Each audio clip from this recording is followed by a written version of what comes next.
Well, hello everybody, welcome to my very unglamorous office here in the northeast of England.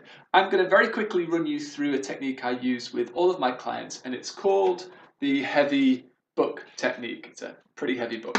And the way that we do this is say, okay, bring a problem or a thought, an emotion to mind that you've had around performing in your sport. So let's, for example, say that I am a footballer and I get the thought of, if I don't perform well today, I'm going to be dropped. And let's say this comes along with quite a lot of fear, a lot of tension before the match, and a lot of worry, and it's physically uncomfortable. So there's first way that I could deal with this is to really try and solve that problem. So really stare into it, look at every angle of it, try and find a way to look past to solve it. And as I do that, I can't really see anything other than the problem.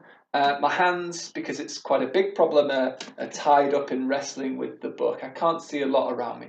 That's way one. Another way that we could deal with it is to say, okay, no, I only want positive thoughts and emotions. Let's get this out of my head. So I'm going to push it away. No, that's not going to be a problem. I am going to perform well. I will get picked. Of course I will. I'm so good. So I'm pushing this away, but actually this is taking quite a lot of effort to do.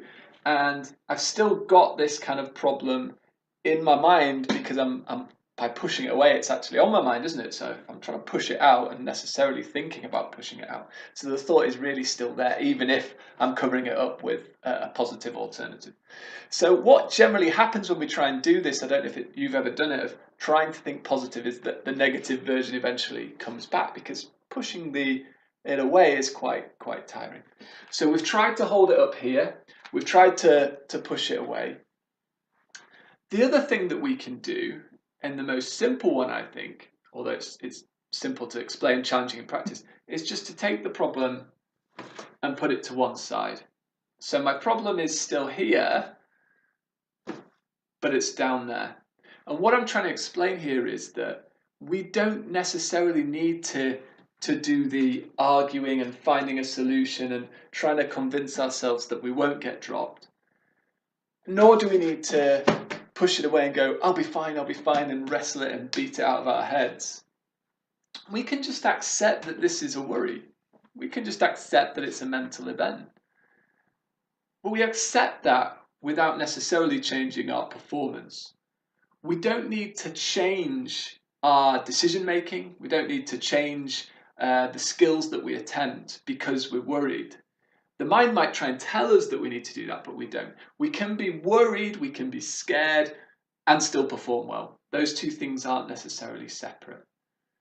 So the way that I get athletes to deal with a worry is not to try and solve it up here unless it's got an obvious solution, not to try and push it away, because these take energy. And when you're dealing with something like this and you're overly focused on it, you're not focused on performance. So the only way that I would recommend dealing with it is putting it to the side and trusting yourself, your body, and also your resilience that if you don't play well and you do get dropped, you'll be okay. But that there's no reason you can't perform well. So that's the book technique. Thank you.